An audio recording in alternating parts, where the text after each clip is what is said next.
Kama. Yes. Hii Kenya hii. Hii Kenya mimi uniambie niawe Kenya sijui tunaenda wapi. Kukaa Kenya peke yake na uko umekasirika. Yaani una amani, hiyo ni kujipendea. Ni kujitakia. Kujitakia bana. Kuwa Mkenya ni luxury. That's enough. It's a luxury. Yaani nimewaambia. Yaani jenzi wanaogopa kupata mimba.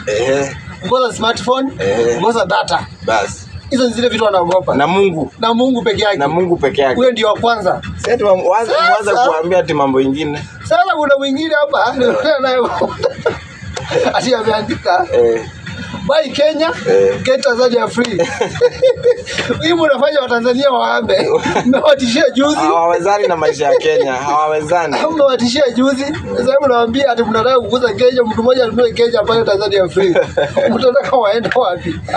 Acha na mama Suduta badani.